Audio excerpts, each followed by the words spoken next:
कक्षा 10वीं विषय गणित। हम चल रहे हैं हल्की बीजीय विधि, प्रतिस्थापन और विलोपन विधि के अनुप्रयोगों पर। अनुप्रयोग में आज एक क्वेश्चन है, क्वेश्चन नंबर 7 प्रश्नावली 2 का है। एक थैले में 50 पैसे और 25 पैसे की सिक्कों की संख्या 94 है और उसका मूल्य जो है 29 रुपया 75 पैसा है। तो 50 पैसे और 25 पैसे के सिक्कों की संख्या ज्ञात कीजिए। मान लेते हैं 50 पैसे के सिक्कों की संख्या x, 25 पैसे के सिक्कों की संख्या y है। प्रश्न के आधार पर सिक्कों की संख्या x धन y बराबर 94। Equation number 1। 50 पैसे के सिक्कों का मूल्य 50x रुपए और 25 पैसे के सिक्के का मूल्य बराबर 25y रुपए। पुनः प्रश्न के आधार पर 50x धन 25y बराबर 29.75, 1 रुपया बराबर 100 पैसे, इसलिए इसको छोटे रूप में भी लिखा जा सकता है। 50x धन 25y बराबर 1975 को मैंने छोटे रूप में लिख दिया 25 से भाग देने पर। 25 दूनी 50, 25 से कम 25 और 1.19। 1 रुपये बराबर 100 पैसे, तो 1.19 रुपये बराबर 1.19 गुणित 100 बराबर 119 पैसे। 119 हो गया। अब ये समीकरण नंबर 1 और समीकरण नंबर 2 गुणांक को बराबर करना है। यहाँ y का गुणांक दोनों का बराबर है, तो 1 में 2 को घटाने पर x धन y बराबर 94, 2x धन y बराबर 119। घटाएंगे, तीनों का चिन्ह ऋणात्मक होगा, ऋण ऋण और ऋण। ऋण x बराबर y कैंसिल, ऋण 15, x बराबर 15। x के मान को समीकरण नंबर 1 में रखने पर 15 धन y बराबर 94 या y बराबर 94 ऋण 15 या y बराबर 79 या 79। 50 पैसे के सिक्कों की संख्या 15 और 25 पैसे के सिक्कों की संख्या 79 है। अब इसको यदि उत्तर की जांच किया जाए तो 50 पैसे के 15 सिक्के हैं, तो ये बनेगा आपका 7 रुपये 50 पैसा, और 79 सिक्के 25 पैसे के हैं, तो इसको आपको चौथाई भाग में भाग देना है। दोनों को जोड़ने पर आना चाहिए आपका 29 रुपया 75 पैसा। इसी तरह से एक प्रश्न है, दो संख्याओं का योगफल 25 है। दो संख्याओं का योगफल 25 और उसके व्यतक्रमों का योगफल, हमने दो संख्या x और y माना।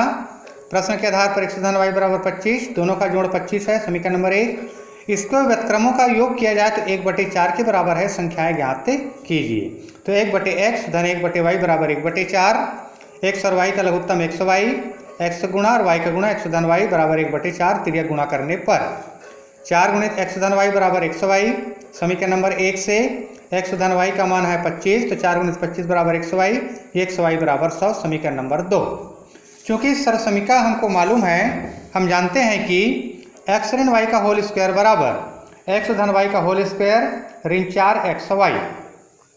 x ऋण y का होल स्क्वायर बराबर x धन y का मान 25, 25 का वर्ग ऋण 4 गुणित x गुणित y का मान 100। अब यहाँ पे देखना, x ऋण y का होल स्क्वायर बराबर 625 ऋण 400, x ऋण y का होल स्क्वायर बराबर 225, x ऋण y बराबर 15।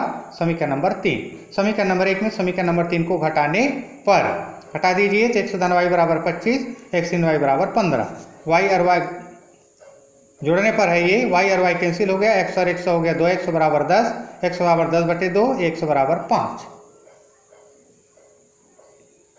ये 15 और 25 और 15 40 होगा, तो x बराबर 40/2, x बराबर होगा 20।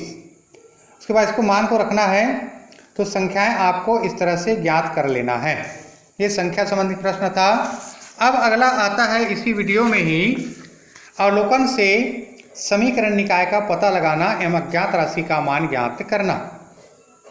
जैसे आपको 2 चर वाला 2 समीकरण दिया रहेगा, तो दोनों समीकरण को, दिए गए समीकरण को क्रमशः a1x धन b1y बराबर c1 से, दूसरे को a2x धन b2y बराबर c2 से तुलना कर देना है। तो वहाँ से a1, a2, b1, b2, c1, c2 का मान निकलेगा। अब इसके बाद इसमें पहला प्रतिबंध है, इसको मार रख के देखेंगे, a1/a2 करेंगे, b1/b2 करेंगे। यदि दोनों का मान अलग अलग आता है, 1/2 आया या 3/4 आया, तो दोनों अलग हुआ, तो समीकरण निकाय का अद्वितीय हल होता है। और समीकरण 2 प्रतिच्छेदी रेखाएं आदि आलेख खींचे तो 2 प्रतिच्छेदी रेखाएं प्रदर्शित करेगा। दूसरा कंडीशन, यदि a1/a2 बराबर b1/b2 और c1/c2 रख के देखते हैं, ये दोनों मान बराबर आता है, 3/4, 3/4 और 6/7 आया, तो दो मान बराबर, तीसरा मान यदि बराबर नहीं है तो समीकरण निकाय का कोई भी हल नहीं होता है एवं आलेख जो है दो समांतर रेखाओं को प्रदर्शित करेगा। तीसरा कंडीशन, यदि a1/a2 बराबर b1/b2 बराबर c1/c2, तीनों का मान बराबर 3/4, 3/4, 3/4 या 5/6, 5/6, 5/6, तो समीकरण निकाय का अनंता अनेक हल होगा। और जब इसका आलेख खींचा जाए तो एक ही आलेख प्राप्त होगा, समपाती रेखाएं प्रदर्शित करेगा या एक से अधिक हल बिंदु प्राप्त होंगे। इसमें है प्रश्नावली 3। दिया है समीकरण, 8वां नंबर क्वेश्चन है 4x धन 7y बराबर 18, 2x धन y बराबर 4। समीकरण नंबर 1, समीकरण नंबर 2। 1 एवं 2 को क्रमशः a1x धन b1y बराबर c1, a2x धन b2y बराबर c2 से तुलना करने पर a1 के स्थान पर 4, a2 के स्थान पर 2, b1 के स्थान पर 7, b2 के स्थान पर 1, c1 के स्थान पर 18, c2 के स्थान पर 4।